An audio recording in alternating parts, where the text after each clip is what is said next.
I think so. We are so sorry about this, Alan. No, Something no, went wrong. I don't know why.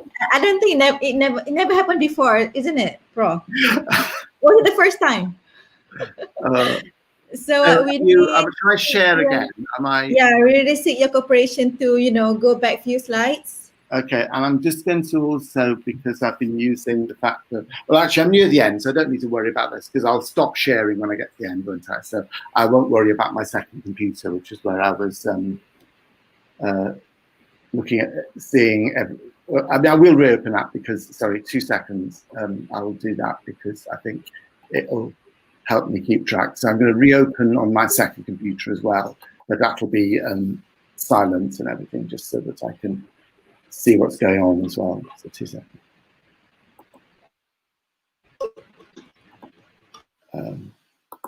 Okay, so that's the other one as well. Okay, so I'm going to share. So the Alan Dixon 2 will appear in a moment, and I will just share my screen on this. Is that looking? Can you see that now? Oops. Not yet. Has that not come through yet? Okay, just 2 seconds. Perhaps I've not done. Oh no, I need to do an extra stage. Is that now you see my screen? About to. Yes. Okay. Yeah. So you need to go. So just where did we get to? You saw what's wrong? Just somewhere in the middle still, actually. So you hear me talk about these people, about the relatives now, yeah? Shall I start this little section again? A lot more. More? Let me just try to think. More, please. Okay. More?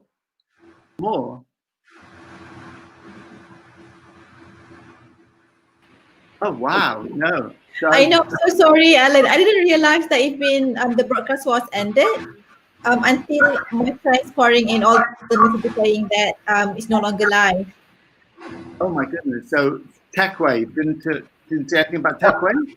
I think we can skip TechWave. We can start from Wales. You know, when you start putting great, in your rucksack. Where is it? A bit more. Just few slides after this. You can just recap. Yeah, just we can start with Alan Walks Wales. Yes. Okay. And Alan, I'm deeply sorry about that. No problem. And I'm just double checking that's on mute, so I'm not got 2 mics working at the same time, fighting each other. Okay. Okay, so sorry. Maybe we can.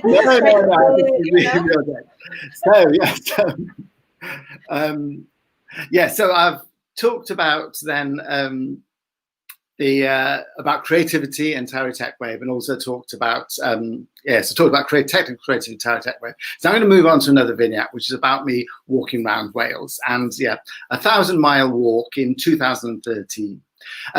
The background to that was the Wales Coast Path was opened in 2012, and this is a coast path that goes around the whole of the coast of Wales, and it's about 870 miles, of which about 170 miles is that little island at the top. Is amazing what a difference a little island makes to the length. But in addition, up the boundary of Wales was an existing footpath called the Offa's Way, and that follows what was the 7th century boundary between Wales and England, and there was a dike built there, and there's a modern day footpath that follows it. So I walked the whole. When I first heard about it and realised you could walk all the way around Wales, I thought I've got to do this. So, and when I actually walked around it in 2013, at that point, 3 people had done a full traversal of the Offa's Dyke plus the Wales Coast Path. The first one was somebody called Ari, who she ran the whole way. She ran 40 days, marathon distance every day. So one of the traverse was that. Since then, there's been, I think since I've walked, there was 2 people walking the same time as I was. And there's been about something like a dozen other people have walked all the way around. So not many people have walked all the way around. So I was doing this in 2013. I set off to walk around Wales. And I had a number of reasons for doing that. So some of them were very personal. So as I mentioned at the beginning, I was born in Wales, and now I'm back in Wales. But for most of my adult life, I've not lived in Wales. And at this time, I was living in Scotland, in the little island on Tyree. So to some extent, there was a sort of a homecoming sense, you know, all of that sort of excess patriotism you get as somebody who's outside your own country and things like that. So it was all that sense of homecoming and that.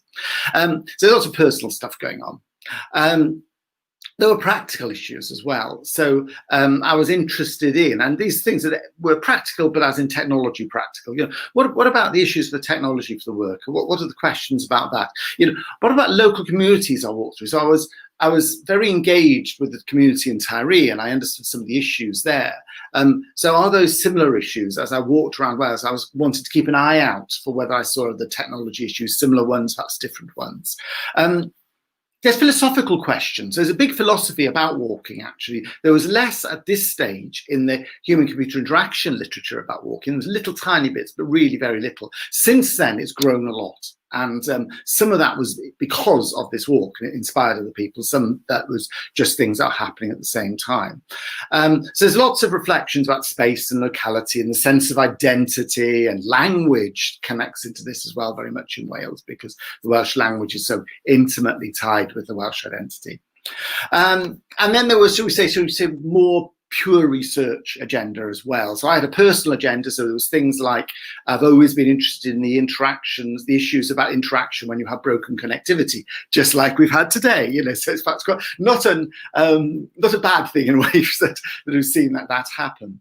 I also announced myself as a living lab to other people. So I said, give me your equipment, give me your issues, and I will try and keep an eye out for them. So I had some tourism researchers who said, keep an eye out for off-path destinations. So this is the village that might be a mile off the path that you might not know about, but actually is something you'd really like to visit if you only knew.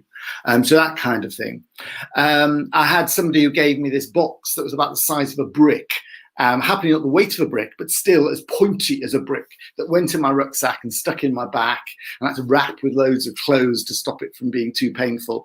And didn't work that well, because most technology you find, if you throw into a rucksack for several days on end, stops working.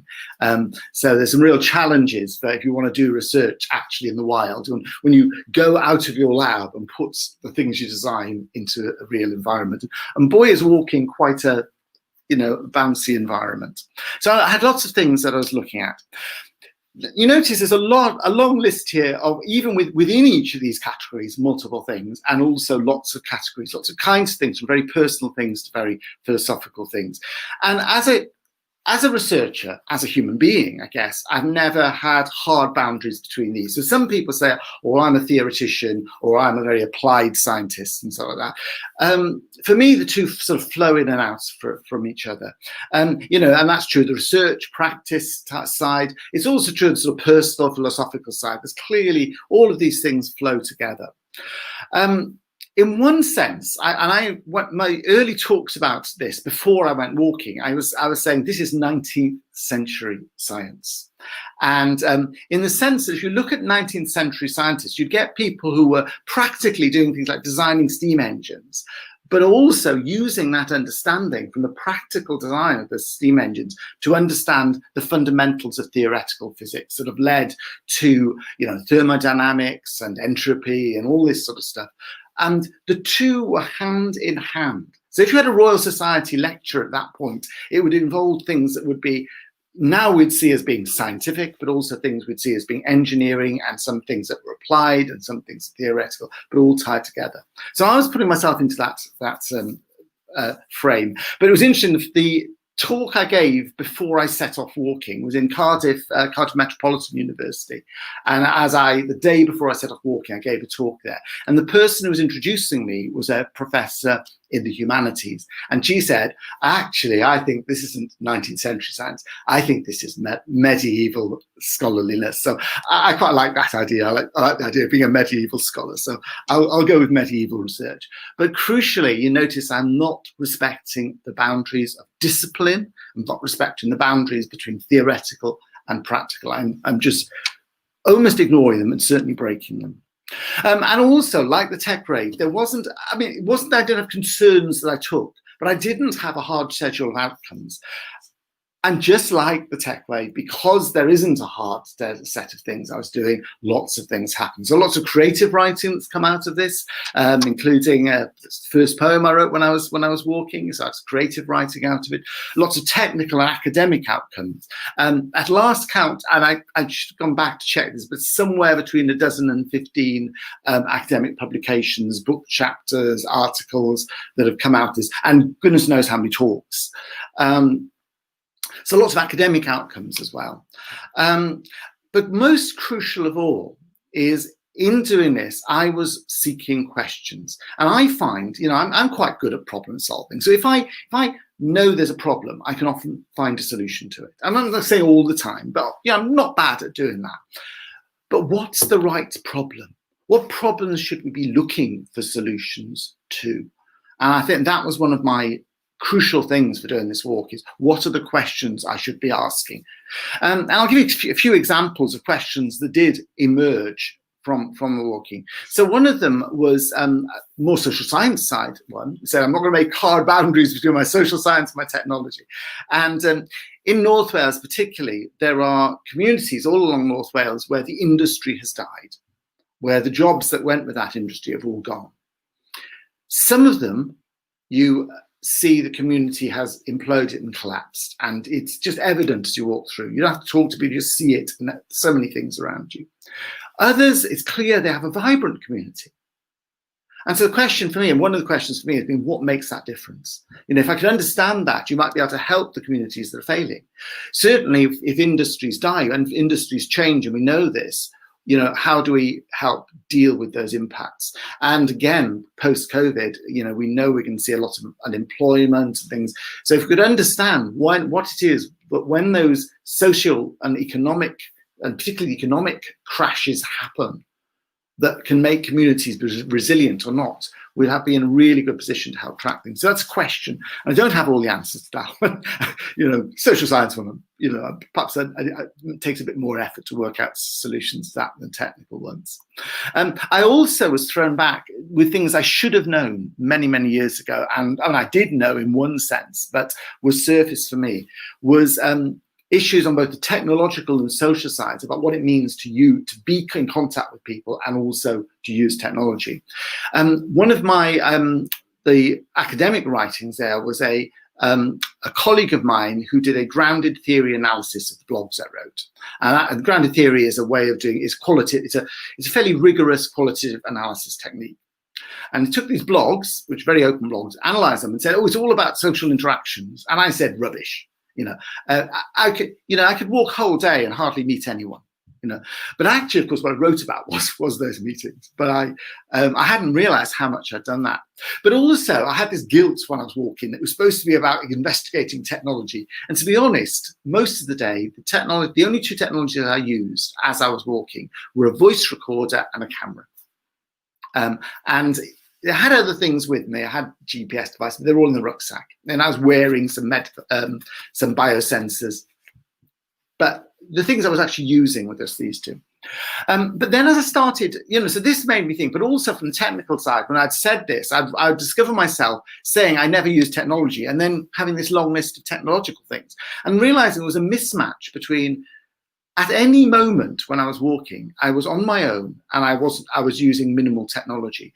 And yet, if you looked inside my rucksack, you'd see more technology. If you saw the ECG device I was wearing technology, I was carrying technology.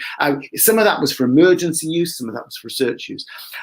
As I walked, I did interact with people, occasionally, but critically. I might occasionally phone my wife while I was walking. I would have contacts with other people. A few days I walked with people. Most days I was walking on my own.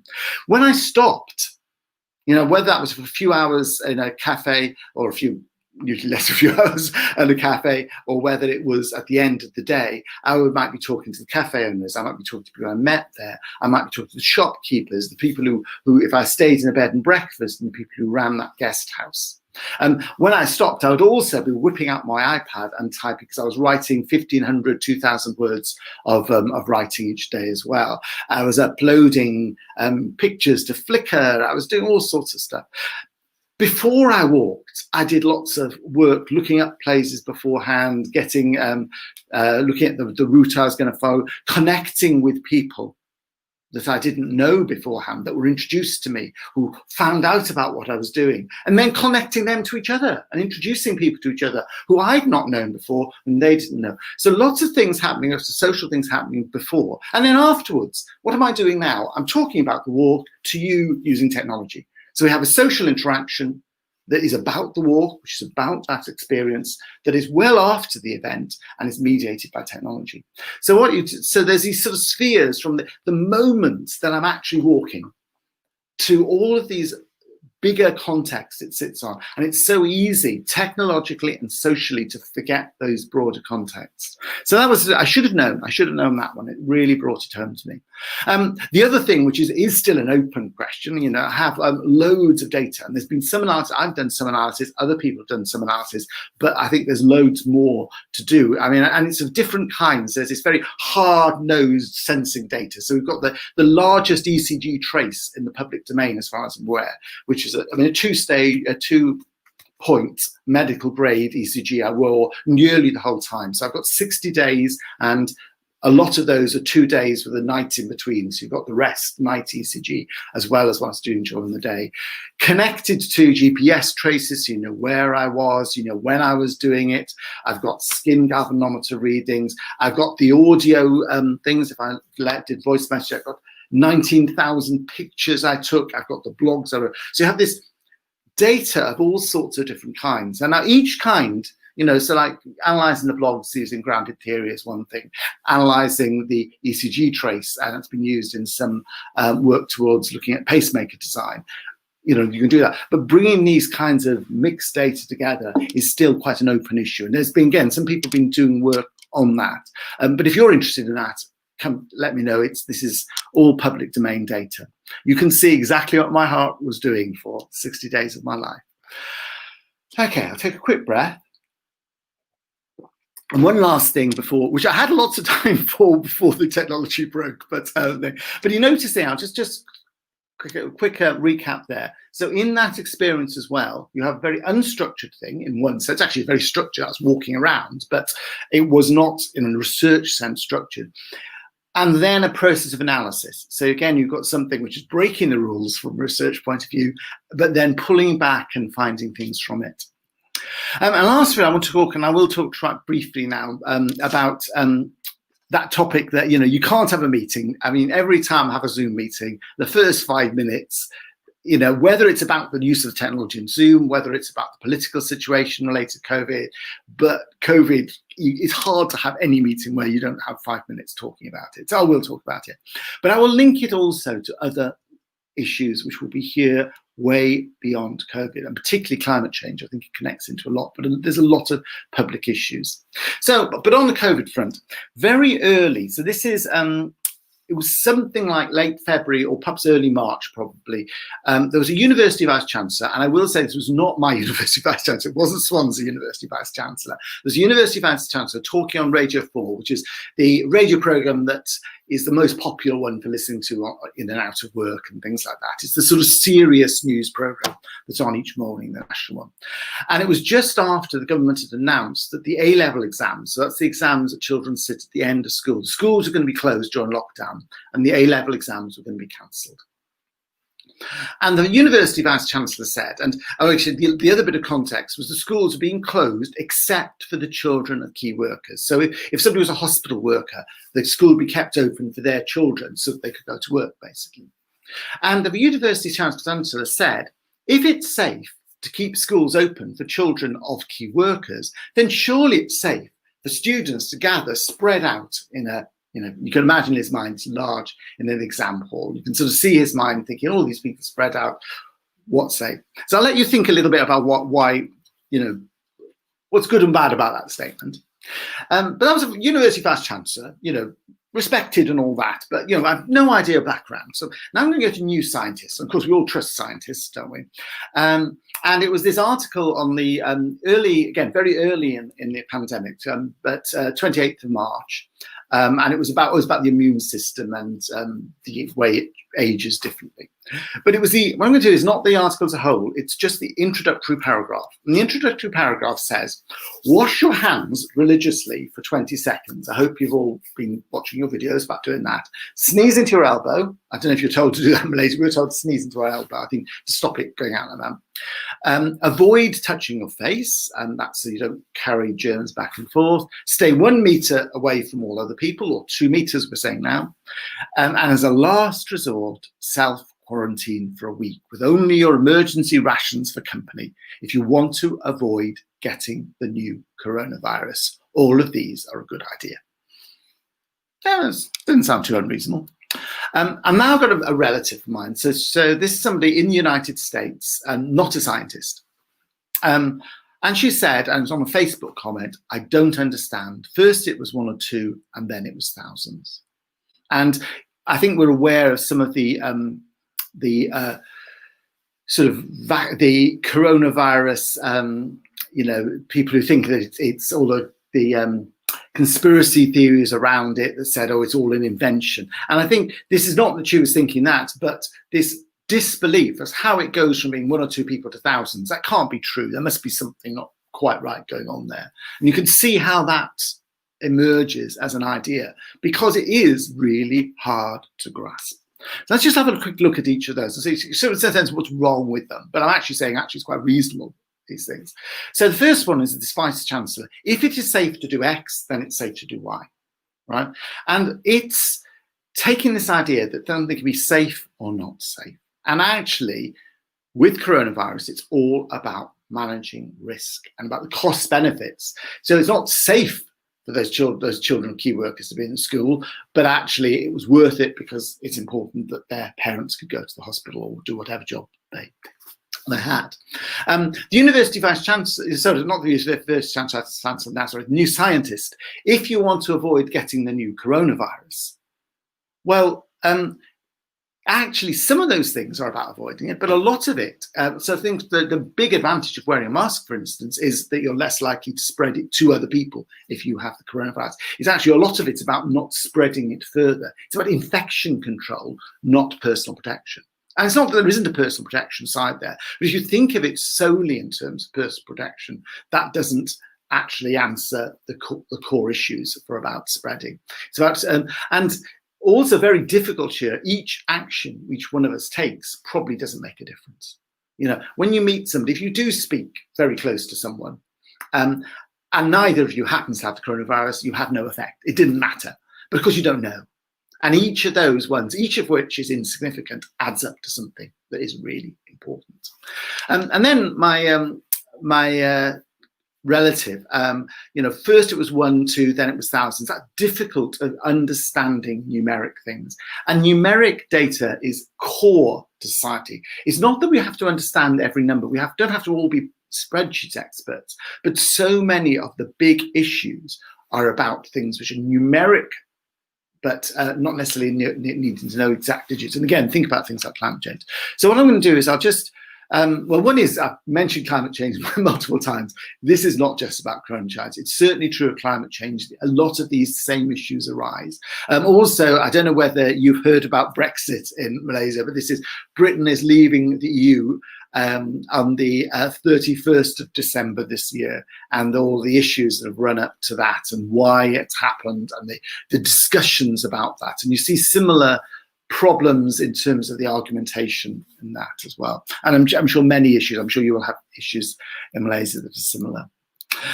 So I'm just going to quickly look at 2 sides to this. I will do this reasonably quickly. So one is there's an issue about human reasoning here, just sort of say generic human reasoning. And I mentioned first of all that risking, that safety stuff. As a child, I used to think that if you had that metal was strong, as opposed to say paper, which is weak. Right? So that if you had a sheet of metal, it would stop a bullet. You know, if you're in a car, the bullet wouldn't go through the car metal, it would go through the window, but not metal, because glass breaks metal strong, right? And actually, of course, you've got very thin sheets of metal. I mean, I should have known this, aluminium foil, you can just tear with your hands. Actually, you know, bullets, you know, probably a pea shooter, so a very fast pea would probably go through a sheet of aluminium foil. It's not essential. You know, the strength of the metal matters, but the way it's put together, the thickness matters. It's not just about its metal or not metal. It's a whole variety of things. And that sort of links to a general thing. We tend to like to put things into hard categories. It's this or that. It's strong, it's weak. And, you know, safe, not safe. And of course, lots of things in life fit between the two. And certainly risk and safety, that's absolutely crucial for that things are not one way or other. And we're constantly doing these trade-offs between things. So if we think dichotomously, it's really hard to deal with some of these complex issues. We often assume certain things are fixed, which aren't necessarily fixed. And certainly you saw this in the UK again, especially, but I'm sure you'll have seen similar things in other parts of the world. That we assume the economy will behave in a certain way. If we close this, then this will happen. This has to happen. And actually, what COVID has done, I think, is forced us to look at our economies and say, which are the really critical bits? You know, what is going on, and to ask questions, or perhaps understand for the first time. And the rate we've been able to change things, I don't think people would have believed was possible 8 months ago. This is also true of individual behaviour. You know, there was assumption if you told people to do some things, they wouldn't do them. And in fact, of course, whereas the way you say something, the way you change stuff, changes the nature of people's belief systems, but the nature of their motivations. And so human behaviour is something that is not a given. You know, it depends on the context we live in, and we can, again, relatively rapidly change our views as societies. So some of the things we assume are fixed may not be, and I think we've learned that very well during this last year.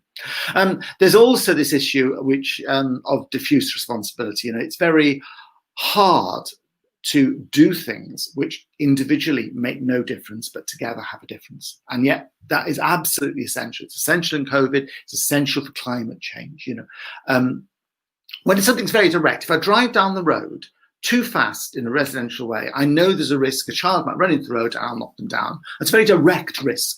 You know, we can visualize it. It may or may not happen, but it's a very direct thing. But if I drive down the road, I'm also producing fumes, which are adding to the pollution. But there's lots of other cars driving down the road. It's not just me, but it's adding to that pollution, which is then probably, and we know is affecting the health of the children who live on that road. But I'm just one little bit of the bigger picture, harder to think. Of course, as I drive down the road, I'm also using up petrol, which is burning fuel, which is adding to climate change. Again, tiny compared with the whole, and yet all of those happen. Very hard. And this cuts through climate change, that we're going to shift from infection control to vaccination. And the same issues happen with vaccination. Each individual person being vaccinated doesn't make that much difference. Everybody being makes a difference. You know, very, very hard to grasp these things. This connects into a second thing, which is about these numeric things. I won't just talk about all of these kind of things in detail, but we often make a distinction between arithmetic and mathematics. So arithmetic is being able to just doing your adding up and stuff like that. Mathematics, algebra and things. But I find the most important thing for understanding these kind of issues is what I call quantitative reasoning. It's the qualitative understanding of quantitative phenomena. You know, so something like exponential growth, you don't have to be able to do the differential equations to have a sort of gut feeling for what it's like. Now, most people don't have that, but you know, I think we've all seen lots of visualizations being done to help people understand that. Things like, you know, feedback, that if this gets bigger, then that will get bigger, or this is really big compared to that, and so probably the little thing doesn't matter, with that exception about when they all add up. So there's a lot of qualitative understanding, and if you're an engineer, I came as a mathematician originally, you might build those qualitative understandings through your career. They're not explicitly taught. Crucially, they're not taught usually in school, apart from we get in primary school, very young on, they do a lot of estimation, which I think fits into this picture. But this is the understanding we need to understand, to make sense of the world we live in, whether it's climate change, whether it's big political movements, whether it's disease. And so I think we've got a real challenge as to how to help our schools, our undergraduates, and the population in general to understand these phenomena. So I think that throws a challenge back to us, so as a technical community, what can we do to perhaps try and make this easier for people? Are there ways we can do it? And not just for me, I said I've mentioned this, the general public, but actually scientists have quite a lot of these failings. Well, not so much necessarily the quantitative, qualitative one, but certainly some of those human reasoning ones. If you read an academic paper and actually start analysing the argumentation in it, it's often quite weak in places. So, we need tools as well to help journalists as they present information to people. What are the tools, what are the ways we can make these things better and easier? Okay, so finally, I'll just wrap this together into a few lessons. So first of all, and this is harking back more to the beginning, there's this embrace chaos. Sometimes it's not always, but sometimes it's right. Just take it again, but know how and when to control it. And actually, in some sense, the chaos of COVID has thrown this huge, great stone into society. So we need to learn the lessons. It's not one we choose to do. It's not like my bad ideas. It's like a bad idea was thrust on us. But we can learn lessons from it. I've put a picture there of a flautist, though. So when you blow into a flute, this what happens? This isn't actually an open end. It's more of a traditional whistle, I think. But when you blow, what happens is when you blow over that hole, it creates white noise. It creates a very unstructured, chaotic movement of air. You create chaos. What the tube does, and the positioning of your fingers on that tube, is shape that chaos into the note that you hear coming out of the flute. And I almost wanted to say the pure note. It's not a pure note. If you generate a pure note, anybody who's done this with electronics knows it does not sound very good. Some of that chaos is retained. All the overtones and the complexity is retained, and some of it is shaped by it. So what you end up is something which takes on the power of that chaotic movement as you blow over that hole, and yet shapes it into something beautiful and wonderful. So learn how to control that chaos, generate it sometimes, or when it's happening to you and you can't do anything about it, to look at it, to control it, and to learn from it. And as we learn to understand it, also can we help others to do so in ways that help them to be more productive in their lives, to stick to the rules when they should be sticking to the rules, to understand when maybe sometimes we can bend them. I think, yeah, that's it. And this is actually, this is back to Tarry rather than where I live now. So that was sunset on Tarry. Okay, I'll stop. All right. Sharing now. Okay. Okay. Thank you very much, Alan. So we are now going to receive questions from our viewers. Let me just quickly check. Not yet, but maybe I can start with one for myself. So going back to the point that you shared earlier, when you organize a workshop in Tyree, it was unstructured, right? No structure whatsoever. So I think with myself, my personal observation is this is very tied with our culture as well. It won't be sitting very well with us, at least to me. Right? So how do you handle that kind of expectation? Didn't the participants expect something out of it? How? Yeah, I'd like to know the process. Yeah, I will say though, at the very first Tari Tech Wave, one of the first participants was from Malaysia. Okay. I mean, obviously, one thing with something like that, it is self-selecting as well. So I think, although once we had a group came who were, and people have used it in different ways. And actually, once we had a group who came who were part of a project, and they were using it partly to open themselves up, but partly also as a way of almost like a retreat for themselves, and not so much during the days, but often in what they were using that to reflect on their own project. But crucially, it was a project about autism.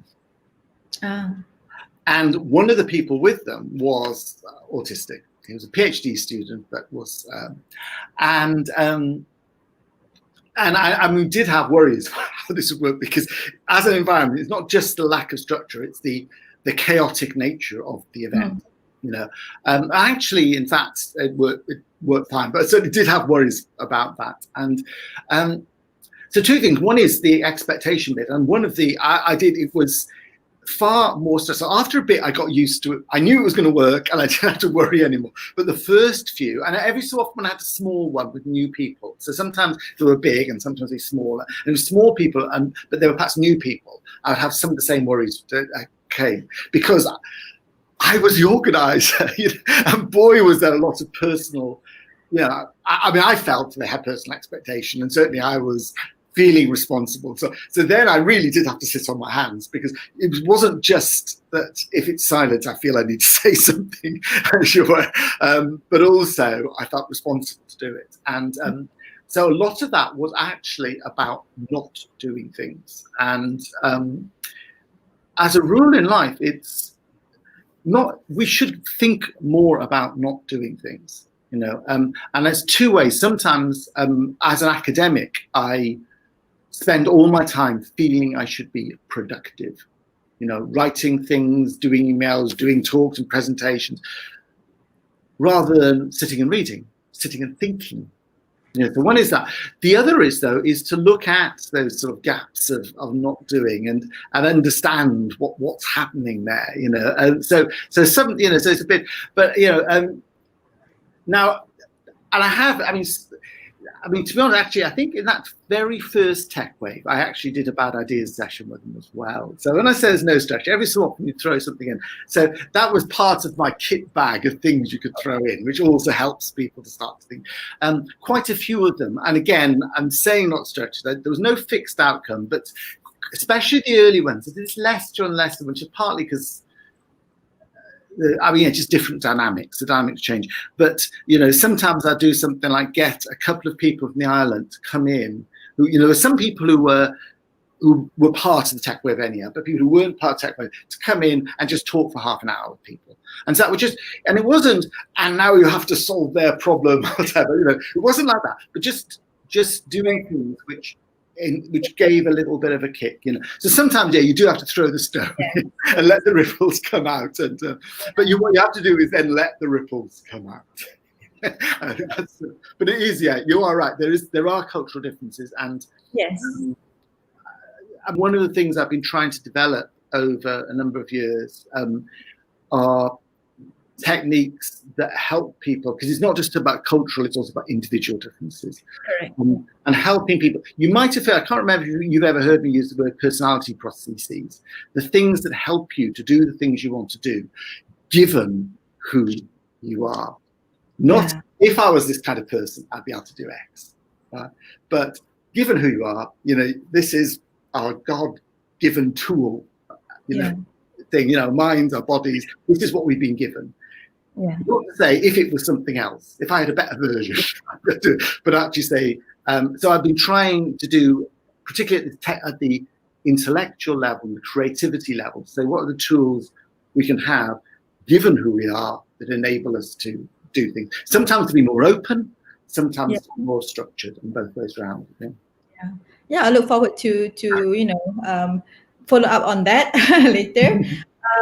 Okay, next question is, just one, someone just texted me the question. The person was asking whether you still accept PhD students. Nothing to do with the talk, but is very much excited listening to your talk just now, and then the person was wondering whether you are accepting any new PhD students. So I try, what I do, I've been doing, as you know, at points in my life, I had a lot of PhD students. Yeah. What I try to do now is be a second supervisor, try and have somebody else as the primary supervisor, and just for a variety of reasons, just time and things. But also, so I try not to be the primary one now, but I am for a number of students. Yeah. All right, so there's a new question coming in. I think you can see that as well, Ellen. Oh, yeah. By Norris. As academic We need to think about funding as well. So is there a part of what we want to do as opposed to what grantors are seeking or are asking? Yeah, So, no, yeah. I mean, again, it is. I don't know. No, I think it has changed, and I mean, I probably came in to academia when it was already well into moving. You know, even along, and that was quite a few years back. You know, so there's that image of the academic who sits there, you know, with a tweed jacket and the sort of pipe on the armchair. Sort of thing. Yeah, it's not like that. We've been, particularly, I think, in engineering and science disciplines, where as a senior academic, you're expected to be a manager and a money grabber, rather than doing. I mean, in the humanities, I think that people would still just wouldn't understand, you know, the idea that the research is all done by the sort of the people who employ, as opposed by the person himself. I don't have a good answer. I'm not, you know, so some of these things, I mean, you know, some of the work I've talked about has been funded work, you know, typically not the mainstream, you know, major grant type stuff. So I've got a small amount, like the Walking Wales, I got a small amount from for helping to do that. It is difficult. So I think one thing you can do, and it's not the only, you know, as in life, you know, we don't have solitude to make everything go away. So it's not a going away type thing. So it's not a sort of golden bullet that makes it all go away. But two things sometimes people do is, and I'm rubbish at doing this, by the way, is to try and be a little bit almost like disciplined about separating life and actually saying, okay, you know, so sometimes you can tweak things, but I to be honest, I hate it. I mean, sometimes it's right, but I hate it when I see somebody who's sort of thinking, well, I really like doing this kind of stuff, and there's this money for this, and you make this weird story which doesn't solve the thing you're after properly. And isn't necessarily the best at what you're doing. Now, sometimes you have to do that, you know. So, I mean, one thing you can do is obviously look out for the times when something does fit. So that's about being, you know, being agile. But also, you can just say, I do have to do this bit that's a bit like that. I do have to do the academic management bit. I have to have that. But I'll carve out this bit of time that is separate. And you've seen that happen actually within human-computer interaction in the UK, and this differs around the world, but in the UK, it became acceptable within computing, not always accepted, which is a different thing, but acceptable. Partly because there was a lot of funding in the 1980s. But in psychology, it never became fully accepted. I think, again, that probably a little better now, but for many years. So I knew people like Andrew Monk, who was really within, you know, yes, he always did. This is my straight psychology stuff. I publish in the accepted journals of psychology, right? And then his HCI was sort of his side project. You know, it was quite substantial. It was academic. It was published, but it was not going to be the one that when he went for promotion, they were going to look at and say, yeah, that's the one. And you know, so ideally, so if, you know, and I guess I'm closer to this position in different ways, and people, so if you're senior enough to make a difference to the way things work and funding structure stuff, you can start to think about that. It is quite hard. Academics can be quite conservative. And actually in the UK, the funding councils, very much still, they're the ones who try to push the academics to be more risky in their research, to do more interdisciplinary stuff. And then they throw it to the academics to review, and they say, oh, that doesn't look like computer science. I mean, yes. Yeah, so actually sometimes we're our worst enemies here to each other. So actually, as we look to each other, as we review each other's work, you know, if you're given reviews, you know, try to, and it is hard, you know, because you're often, it's the bit you don't feel capable of looking at, and therefore that's problematic, because we often, if we're not capable of something, we often then think it must be bad, right? Because it's so, you know, if you're being asked responsibly to review something, and there's bits of it you have no idea about, right? Your tendency is to value them because you can't do a competent job of judging them, rather than just saying, okay, I'll do the best I can. You know, and it may not be perfect, but, you know, so, but that's emotion. It's hard emotional work being an academic. All right. It's quite important. Being academic, there's a big emotional part to it, and so do keep track of that. Yeah. So man, that's for yourself, and it's for when you look at other people. It's not a solution, sorry, but it's It's very good insights, Ellen. Thank you. All right, there's another one. New question there. So, Prof. Ellen, for critiquing our project idea, do you have any recommendation on what aspect to critique on? Sometimes I find myself thinking the current state of things are perfect and end up at a dead end, thinking there is no room for improvement. I think it's quite typical, isn't it, Ellen? So, what's your thought on this? Yeah, so I think you can do two things when you see the current world. One is sometimes you're asked to design the new X because there's clearly a problem with it, and the danger there is you just ignore it and start from scratch, or it's very hard. And actually, I do this when so actually we're just entering our REF cycle at the UK, which is every 7 years, every university's research is. Okay. And so I've been having from a number of universities, people sending me, can you look at our, sometimes publications, but also their descriptions of their department that goes as part of this thing. And when I do this, and this is true of things, sometimes I've had those with the comments that internally they've already generated. And I usually try to not look at those first, because it's so hard. As soon as you see something, not to think, oh yes, that's a really good point, but not to think, and very often, I do it from scratch. So, but it is really hard. As soon as you see something, you see the solution to see out of it. One way you can do it, so in one way, so I'm going to do a bad ideas one because I know about bad ideas. But sometimes just taking the current one and either deliberately inverting something. So sometimes I just say, well, it seems to work. Well, what if I, took the, and mostly I do that bad ideas thing as an intellectual training exercise. So trying to train your mind. That's one of the reasons I originally did that technique. It wasn't to actually generate the good ideas. It was to train you, and to train oneself in looking at something, because the bad idea, it's easy to do, and then you take those same questions and I apply those things. So you, one of the ones I do for the bad idea is to say, imagine you're a car salesman. So this is the one that's bad, and you're trying to sell it to someone, right? So you obviously think. So there's a bit of role playing can help you sometimes. Imagine you're in the court and you have to, say why not to buy this one. So you can do that sort of role play. That helps. Again, it's emotional. We put ourselves into a different position, adversarial position. You can deliberately change something about it. Just say, well, this is perfect. This piece of technology works. My car works. But what if I break it in some way, or put it into a totally different context, right? So take your car. There's a really good car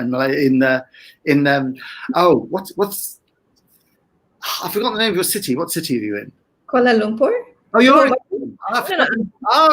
But the university is in. So in KL. So imagine KL. KL. Okay. Chuck, there's bits of, am I right? And there's bits of Borneo that belong to Malaysia, or is that right? Or yes, Sabah Sarawak in Borneo is part of Malaysia. So okay, imagine in the mountains amongst the forests of Borneo, the same car. Right? So you take the thing and you just shift the car. So you might shift the thing in, you might take the thing in KL, but take the wheels off it, or whatever you want to do. Or, just so things that a term I've often used is estrangement, and this is something that artists do. They try and look at something in a different way. As a child, my bedroom floor was just, it was covered, right? If I was looking for something, it's really hard to see it because there's just things everywhere. What I would do, I won't try and do it now in front of camera, but I would stand up and I would look through my legs. I would bend over and look, so it turned the world literally upside down. And amazingly often you spot things. And a similar trick, actually, if you're trying to find a name in a list, if you start at the bottom of the list and read up, it's often easier to find. But if you're looking for a word in text, the same is true. Because your reading thing comes in and it breaks all those habits. So anything you can do to look at something in just a slightly odd way, put it into an odd situation, make it slightly odd, can help you ask those questions and uncover, and it's not that what you're doing is where you want to end up. And I think that's, again, emotionally, that's the thing. Sometimes spending effort on something which you know is not going to be the solution is a really powerful thing to do. But it's emotionally hard because you know you're going to throw it away later on. You might try and take your Kuala Lumpur car, put it into Borneo, imagine what it would be like there and work. That's not because you can try and design a car to go there. It's because you want to then, through doing that, understand better what's going to happen back on the road and carry on. But I said that is emotion things. You do have to commit yourself to the odd situation in order to have the understanding you can take back and then throw it away. And boy, is that hard. This is very hard, even the sound of it, because we don't really normally practice it. So I think it's going to take some time to get used to it. But hopefully by doing that, it will arrive to more great ideas. Exactly. And it's not going to spend all your time doing that kind of thinking. You're using that as part of the process. Part of it, Okay, Alan, I think one last question. Okay.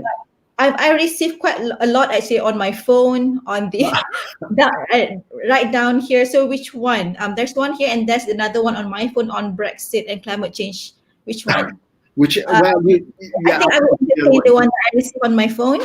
And then later on we can, after the session, you can go through the Facebook questions later. Okay, the question is this.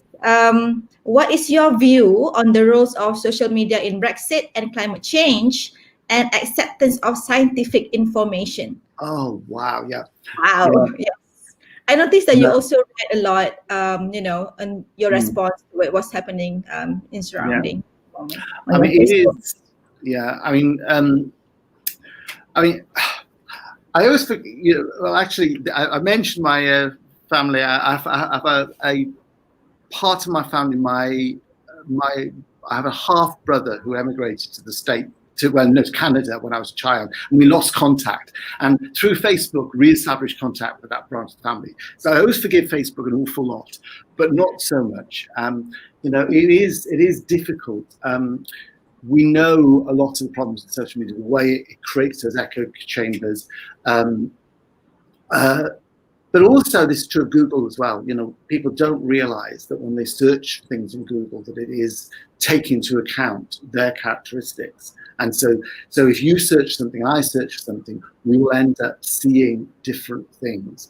So it feels like it's an objective. These are the things on the web that meant, but it's not. It's these things on the web that Google, not trying to manipulate us, and this is when it doesn't try and manipulate us, let alone the times, the fears that sometimes that might happen. So you can imagine that. But even when it's not, just that business. So certainly, so I think we know these difficulties. So actually, this does come right back to that last section to talk about trying to imagine. Certainly it's one of the things that have been worrying me for a long time, is a back burner thing, and I sort of feel it probably should move more center stage, is really trying to understand the ways we can make it easier for other people to understand these issues, because it isn't, they are complicated things. They're not complicated. As scientists, technologists, academics, also, I can get this right. We can fall into the same traps. So rather than social media, think the published literature in your area. To what extent? One is we have a bubble chamber. We read things that tend to reinforce our views. Being critical. It's difficult actually. But not being too critical and just throwing things out. As scientists, we also need to understand. So, I mentioned vaccination. In the UK, they introduced what we call the MMR, which is the measles, mumps, measles, rubella. So it's 3 different vaccinations put together, and there was a lot of resistance to this triple, and people were worried that this was going to cause it. The reason it was introduced was in order to increase uptake, because they knew that if people had to come back for lots of vaccinations, sometimes missed them. Very early on, there was a lot of resistance, and in fact, the the measles quantity, particularly in the UK, has dropped below the critical amount that you need, and it's hovering there, but it should be higher to be safe. It doesn't need to be 100%, but for measles you need quite a high percentage. At the point at which they realised people were not taking it up, were not getting their children vaccinated in enough quantity that it mattered. Oh. Rather than just say, okay, there's different ways you could approach it, but one thing they could say, well, okay, we will make measles available on its own, because that's really critical.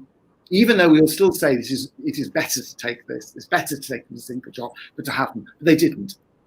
Oh. Instead, lots of scientists came up, and the chief scientist said it's perfectly safe, it's perfectly, forgetting that about 5 years earlier, they had said the same about the SE. The mad cow disease. Yeah. And the scientists at the time said, it's impossible.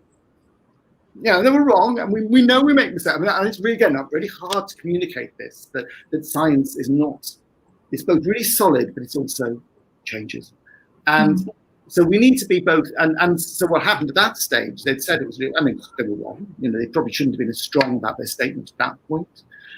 So we need to make sure, and it is hard because every time as a scientist, and I've had this during the COVID thing about things I've said, you say something but give all the caveats. What happens? Everybody else just picks on the caveats. Oh, wow, that's all right, you can ignore it. So if you're not careful, and you see this with government scientists, they end up saying things which are too strong, which then turn out to be wrong and then lose. So I think we do need to be honest, but also just somehow or other, we also, I think, need to help people understand that process, and that it is both solid in one sense, and that we do have some very strong evidence for things, but also a level of humility with the way we present stuff as well. And but it isn't, and I failed this summer in particular ways to carry that over, and basically opened up. But I think it's the right thing to do. But when you do that, you make it too easy for people to dismiss something you say. So it's not easy. No, it's not. But it is absolutely crucially central. It's crucial during COVID, and for climate change and for so many other things. It is so important. Yeah. Yes. All right. Thank you, Ellen. I think the last question is nicely wraps up all the points that you have covered in the past hour. Yes, so I think we can invite Prof. Rafiq to join the session. Thank you, Dr. Mashida, for moderating the session, and thank you for introducing Professor Alan Dix to me. And to our invited guest speaker today, Alan, thank you so much for accepting our invitation. I'm really sorry for the interruption due to technical problems halfway through your lecture, but anyhow, it was a great, interesting lecture indeed. So thank you so much. And to all our viewers worldwide, thank you for watching UTM Engineering Distinguished Lecture Series. Do stay tuned because we have many more interesting lectures for you. Until next time, bye-bye for now. Bye-bye. Okay. Bye, everybody. Thank you. Thank you. Okay. Oh, hello. Yes.